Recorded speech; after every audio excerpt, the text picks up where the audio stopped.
గత ప్రభుత్వంలో పరిపాలన అనేది లేదు.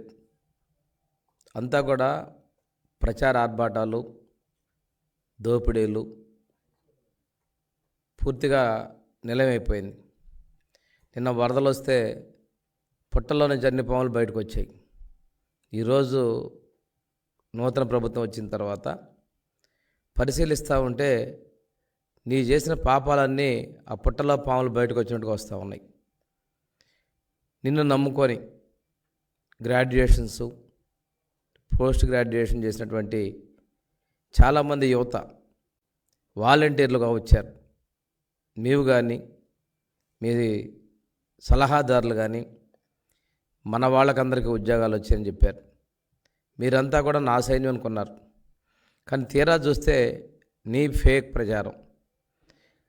వాళ్ళకి 2023 ఆగస్టు నుంచి వాళ్ళు సాంకేతికంగా కావచ్చు ఎక్కడ కూడా ఉద్యోగాలు లేరు. 2023 ఆగస్టు నుంచి వాళ్ళ ఉద్యోగాల్ని రెన్యువల్ చేయలేకపోయారు. మేము రెన్యువల్ చేద్దాము వాళ్ళని, కానీ చూస్తే నిన్న క్యాబినెట్ ముందు ఫైల్ వస్తే నీ డొల్లతనం బయటకు వచ్చింది. ఫేక్ ముఖ్యమంత్రి, ఫేక్ ప్రచారాలు, ఫేక్ ఆరంభాలకి, ఫేక్ పరిపాలనకి ఇది ప్రత్యక్ష సాక్ష్యం. నువ్వు 2,50,000 మందిని నియమించుకున్నావు. ఉద్యోగాలు లేని వాళ్ళని ఒక మోసపు మాటలతోటి రాజీనామాలు, డ్రామాలు పెట్టావు. నేను వస్తే మీకు ఇంకా మంచి చేస్తాను, మరింత ఉద్యోగాలు చూపిస్తానని చెప్పేసి తప్పుడు ప్రచారాలు, తప్పుడు మాటలు చేసావు. ఈరోజు చూసుకున్నట్టయితే వాళ్ళ జీవితాలు అగమ్య గోచరంలో పడేసావు నువ్వు. ఈరోజు మేము చేయడానికి కూడా అవకాశాలు లేకుండా చేసినటువంటి ఇది నువ్వు చేసినటువంటి వల్ల వాళ్ళు అనుభవిస్తూ ఉన్నారు. ఇక్కడ ఇంకొక విషయం చూసుకున్నట్టయితే సలహాదారుల పదవులు ముగిసేలోపే వాళ్ళని ఇమీడియట్గా వాళ్ళ రెన్యువల్ చేసిన వ్యక్తి నువ్వు. నీ తప్పుడు సలహాలు ఇచ్చే వ్యక్తులకి నీ ఆశ్రిత పక్షపాతం చూయించుకున్నావు. కానీ నువ్వు వాళ్ళు స్వచ్ఛందంగా చేస్తున్నటువంటి సహాయకులుగా ఉన్నారు, వాలంటీర్లు అన్నావు. వాళ్ళ జీవితాలతో ఇన్ని లక్షల మంది జీవితాలతో చెలగమాటకు నీకు సిగ్గు అనిపించలేదు. కానీ ప్రజలు నీకు బుద్ధి చెప్పారనే విషయాన్ని నువ్వు ఇక్కడ గమనించుకోవాలి. ఇంకొక విషయం చేసుకుంటే ఆ సలహాదారులు కూడా ఎలాంటి వాళ్ళని నియమించావు? కన్నాలు వేసే వాళ్ళని నియమించావు. కానీ మేము ఇచ్చాం సలహాలు ఇచ్చే కన్నయ్యని ఇరిగేషన్ గేట్ల నిర్మాణానికి ఇచ్చాం. దాని ఫలితం ఏంటంటే తుంగభద్ర గేటు కొట్టుకుపోతున్న సమయంలో, వరద ఉన్న సమయంలోనే గేట్లు కాపాడి, అది జాతీయ ప్రాజెక్ట్ అయినా ఉమ్మడి ప్రాజెక్ట్ అయినా కాపాడి మనం నీళ్లు నిలబెట్టుకోగలిగినటువంటి మా ప్రభుత్వం చిత్తశుద్ధి. మరి నీ టైంలో అన్నమయ్య డ్యాం కొట్టకపోతే వదిలేసేసావు. అదేవిధంగా గుళ్ళకొమ్మ గేట్లు కొట్టకపోతే మా పెట్టలేదు. అటువంటి అసమర్థుడు నువ్వు. వీటి పెట్టడానికి డబ్బులు లేవు, కానీ నీ సాక్షి పత్రిక మాత్రం డబ్బులు చెల్లించుకున్నావు. ఇందులో ప్రజాధనాన్ని ఎంత దుర్వినియోగం చేసాం అర్థమవుతోంది. ఈ వాలంటీర్లకి, సచివాలయ ఉద్యోగస్తుల కోసం సంవత్సరానికి 102.6 కోట్ల రూపాయలు, 2 సంవత్సరాల కంటే 205 కోట్ల రూపాయలు సాక్షి పత్రిక కొనుగోలు చేయడం కోసం నీవు ఉపయోగించావంటే ఎంత అక్రమదాని. ఈ సాక్షి పత్రిక మళ్ళీ నీ కంపెనీయే, మీ సత్యమణి డైరెక్టర్గా ఉన్నటువంటి ఈ కంపెనీకి డబ్బు మళ్ళీ ఇచ్చుకున్నావు. ఇంతేకాకుండా పత్రికా ప్రకటనలు ప్రభుత్వాన్ని చేసుకోవడం దాను ప్రభుత్వ పథకాలను ప్రమాణం చేసుకోకుండా మా ప్రభుత్వాన్ని, మా పార్టీని నిందలు వేసే విధంగా చేసుకుంటూ దానికి ఉపయోగించావు. 440 కోట్లు మీ పత్రిక ఇచ్చుకోండి, మిగిలిన పత్రికలు అన్నీ కలిపి 400 కోట్లు ఇచ్చావు. అంటే ఇక్కడ ఎంత పక్షపాత ధోరణి. సాక్షి పత్రికకి చాలా మీడియాకి నువ్వు ఇచ్చింది వాలంటీర్ల ద్వారా కావచ్చు, ప్రకటనల ద్వారా కావచ్చు, సుమారుగా 650 కోట్ల రూపాయలు ప్రజాధనాన్ని దుర్వినియోగం చేసింది వాస్తవం కాదని అడుగుతా ఉన్నా. ప్రజలకి కొన్ని పథకాలకు నువ్వు డబ్బులు లేవంటున్నావు, కానీ నీ సొంత పథకాన్ని మాత్రం నిధులు మళ్ళించుకోవడం చాలా దుర్మార్గం అని చెప్పి తెలియజేసుకుంటూ, ఈ రోజున నిన్న తిరుపతి తిరుమల దేవస్థానంలో లడ్ల తయారీలో మనకి విచారణలో జరిగిన వాస్తవాల్ని, ఈ రోజు ఉన్నటువంటి అధికారుల ద్వారా వచ్చిన విషయాన్ని మా ముఖ్యమంత్రి గారు మాట్లాడితే, చాలా కాలం నీ బాబాయ్ చైర్మన్గా వ్యవహరించాడు, ఆశ్రిత పక్షపాతం రుజువు చేసుకుంటూ ఉంటే ఆయన మాట్లాడితే నేను ప్రమాణానికి సిద్ధం అంటున్నాడు. ప్రమాణం వద్దు, నిష్పక్షపాతంగా కుదిరితే నువ్వు ఏదైనా సిఐడి ఎంక్వైరీ, సిబిఐ ఎంక్వైరీలో కోరితే సుబ్బారెడ్డి గారికి బాగుంటుంది.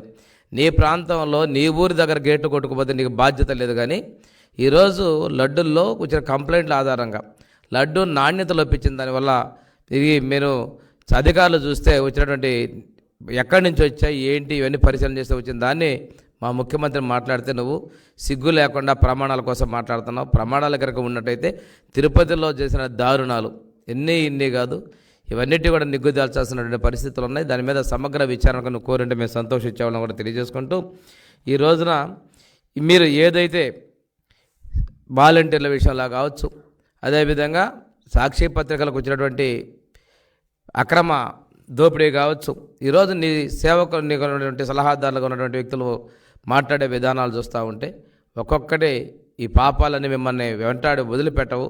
దయచేసి మా మీద అది ఇంకా కూడా తప్పుడు ప్రచారం మనట్లా. వరదలు వస్తే గంట 2 సార్లు వస్తావు, వాళ్ళ దగ్గరికి వచ్చేసి ఏదేదో మాట్లాడతావు. ఏం సాధించడానికి విమర్శలు చేస్తావు? చేత అయితే సాయం చేయి. నేను ₹1 కోటి ఇచ్చాను, ఎక్కడ పెట్టి ఆ ₹1 కోటి ఏం చేసింది? తండ్రి ముఖ్యమంత్రిగా ఉన్నప్పుడే చేసిన దోపిడీ, తన ముఖ్యమంత్రి స్థాయిలో చేసినటువంటి ఇది అన్నింటినీ కాదనుకొని ఈరోజు కూడా పనిచేసే ప్రభుత్వం మీద బురద చల్లద్దు. 100 రోజులలో మేము చాలా నిర్ణయాలు తీసుకున్నాం, అవన్నిటినీ కూడా మేము ప్రజల్లో కూడా తీసుకెళ్ళిపోతా ఉన్నాం. ఈ 100 రోజుల్లోనే ఓపిక లేకుండా మా మీద విమర్శలు కమ్మేటువంటి ప్రయత్నాలు మానుకో జగన్మోహన్ రెడ్డి అని చెప్పి నేను హెచ్చరిక చేస్తా ఉన్నాను.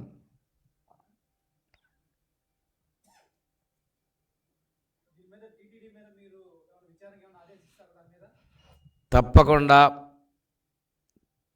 పవిత్రమైన దేవుడు, కలియుగ ప్రత్యక్ష దైవమైనటువంటి వెంకటేశ్వర స్వామి సన్నిధానంలో చేసినటువంటి లోపాలన్నిటి మీద కూడా మేము సమగ్ర దర్యాప్తు చేపడతామని చెప్పేసి నేను తెలియజేస్తున్నాను.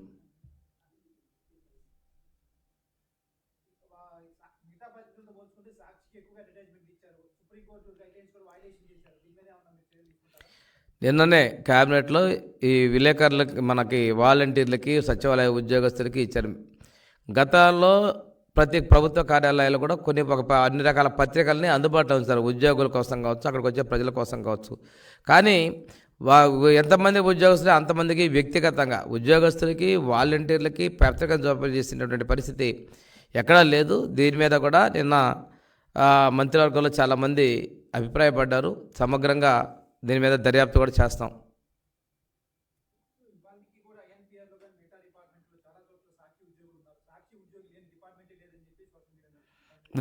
అది వాస్తవమే. అవకాశాన్ని అందిపుచ్చుకున్నారు. ప్రతి చోట కూడా మీ సలహాదారు దగ్గర నుంచి అటెండర్ వరకు అన్ని చోట్ల సొంత మనుషులు నియమించుకున్నారు, ఉద్యోగాలు ఇందులో ఇచ్చారు, పని ఒక చోట పెట్టుకున్నారు. ఇది కూడాను మేము మొత్తం కూడా వివరాలు సేకరిస్తున్నాం. దీని మీద కూడా చర్యలు తీసుకుంటాం. పునరావాసం కన్నా కూడా దాన్ని ఏం పదం ఉపయోగం నాకు అర్థం కావట్లా. పని ఒక చోట, జీతం ఒక చోట, సొంత లాభం కొంత ఇందులో పెట్టుకున్నారు, వాళ్ళని వాడుకున్నారు. ఈరోజు కూడా ఇంకా కొంతమంది కార్యాలయాల్లో ఉండి వాటిని మనకి ఈ ప్రభుత్వం పాలనలో కూడా ఇబ్బందికరంగా చేసేటువంటి పరిస్థితులు కనిపిస్తున్నాయి. వాళ్ళందరినీ గమనించి గుర్తించి పంపించే మార్గాన్ని చేస్తామని చేస్తున్నాం. Okay, thank you.